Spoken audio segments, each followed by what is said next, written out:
Hello there. My name is Dr. Ramneek Sharma, and I am an expert in process chemistry. I have an experience of around 20 years in this field, and I have taken up this topic of demethoxylation of aryl methyl ethers. This is a very common reaction in the synthesis, right from commercial products to various natural products and fine chemicals are being synthesized using the demethylation of aryl methyl ethers, or we can say de-alkylation of aryl methyl ethers.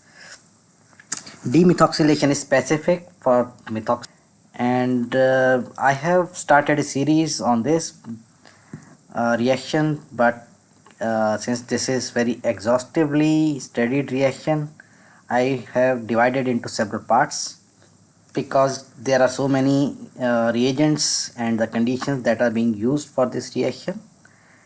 And for this episode we shall be talking only regarding aluminum chloride for the reaction. However, I have included the various references and the reviews which the viewer can go through and understand further this reaction for the other types of reagents, though I would be including certain reagents in our next part and so forth. This is the reaction we are talking of. This is aryl methyl ether in general, and the reagents which we use and the conditions we subjected to lead us to this demethoxylation, and that is the phenol generated from there. This is an integral functional group transformation to provide the hydroxyl group, and it is a very commonly used reaction in all the chemical industry. Process chemist has a specific mindset. What he keeps in his mind before carrying out any development activity is he has to make the product commercially, and the process that he desires has to be low cost product, and it has to be commercially stable. So they have to compete in the market. For keeping the cost low, reagents have to be cheap and the yields have to be good. And since that process needs to be scaled up also, it should be easily scaled up. There should not be any hazardous chemicals that can be used in that reaction. Even if they are being used, the plant should be able to handle whatever the effluents that are coming from there, and volumes have to be kept in mind. Lower the volumes, more production you can have in your plant, and there should not be special requirements of equipments like high pressure and so on and so forth. So low waste generation, obviously a waste generation nowadays is a big issue in the chemical industry, and cycle time has to be low because lesser the cycle time, more the number of batches you can have in your plant, and that reduces your cost. Obviously process has to be robust and result in a product of right quality. Before starting with further discussion, let me point out one very important thing. BBr3, boron tribromide, is the most versatile reagent that has been reported, but it has a very limited use in commercial scale or bigger scales since it is very expensive. But BBr3 is a very good reagent if you are willing to synthesize very small quantities of chemicals. Say you have to prepare some standards or something, they are in very small volumes like milligram to gram scale volumes, and this reagent can be of very good use there, and success rate is exceptionally good.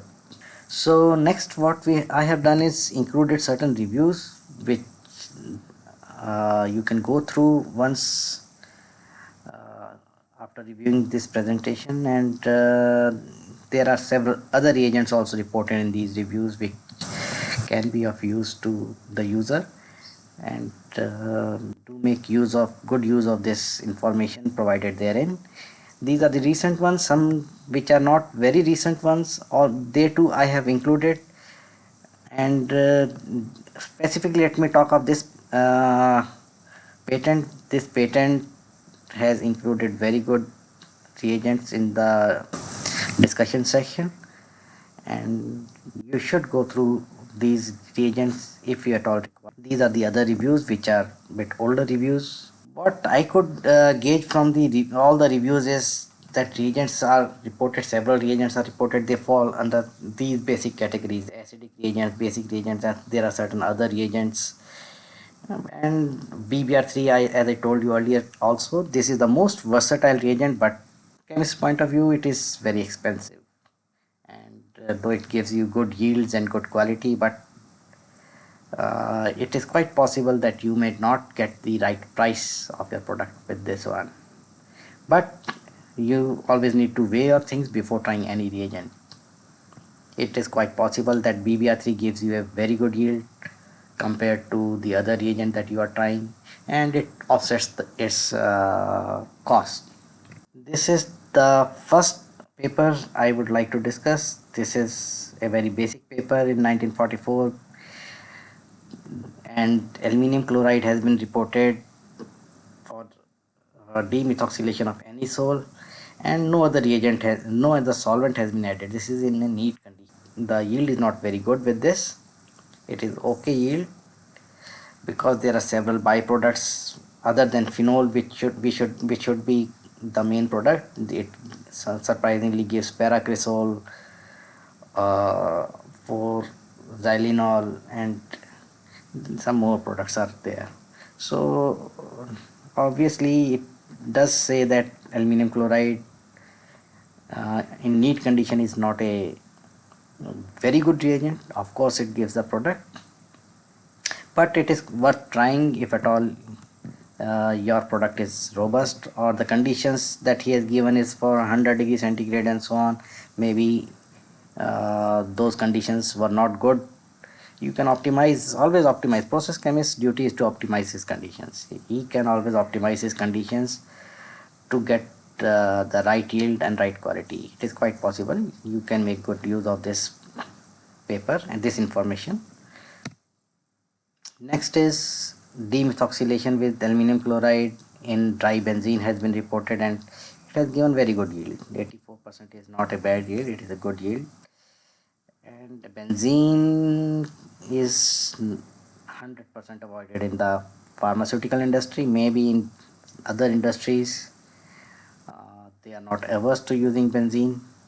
So benzene can be replaced with toluene or some other solvent, but this paper also reports the use of anhydrous ether. Ether does give the product, but yield is not that great.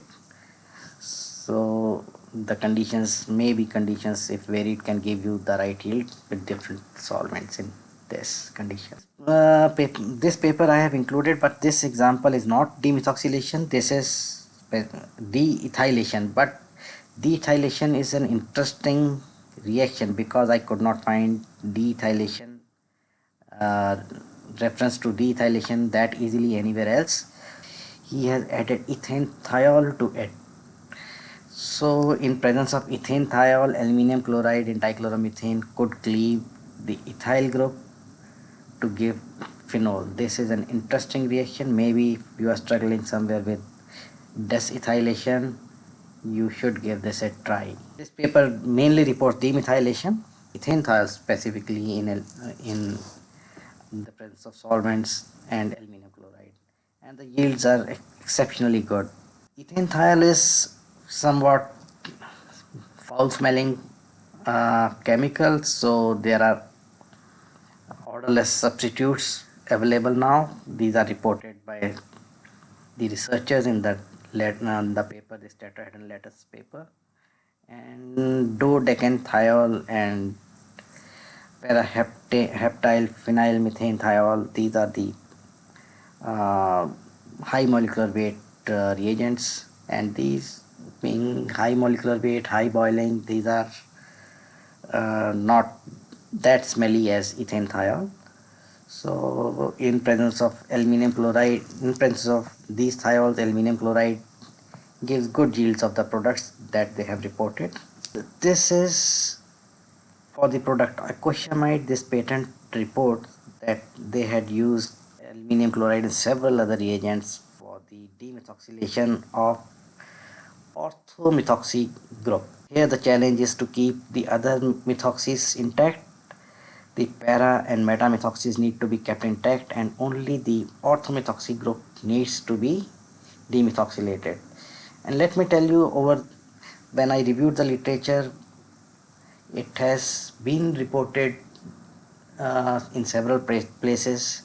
Once there is an electron withdrawing group like nitro or carbonyl ortho to the methoxy group gets demethoxylated quite easily in comparison to meta and para substituted groups. Meta is the least demethoxylated and para is somewhat demethoxylated, depends on the conditions. Though this discussion is regarding use of aluminum chloride, and this methocylation can also be carried out in basic conditions, since the reaction is carried out in diisopropylethylene diamine. That amine, when used in excess, also demethoxylates this orthomethoxy group.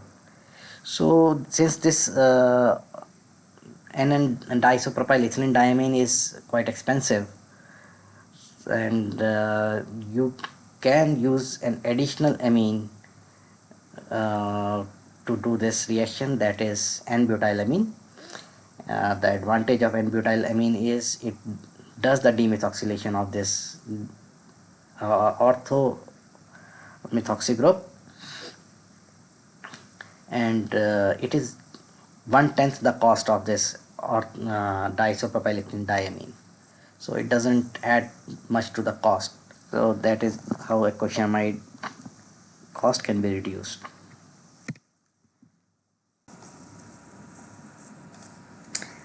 This is another reported literature using aluminum chloride. I have included this since he has provided several examples of demethoxylation using aluminum chloride. What the solvent he has used is dichloromethane, and this is a general procedure that has been provided in the paper. These are few of the examples, but there are several more given in this paper. As I was telling you, once this R group, alkyl group is, or this electron withdrawing group is ortho to this methoxy, the reaction is very convenient. That is clearly depicted here. 2-nitro gives very good yield of 93% in 1 hour under these conditions, but 3 and 4-nitro are not that great. Carbonyl ortho position, and it gives 96% yield. Using aluminum chloride in presence of sodium iodide in acetonitrile. He has given several methods, several variations using this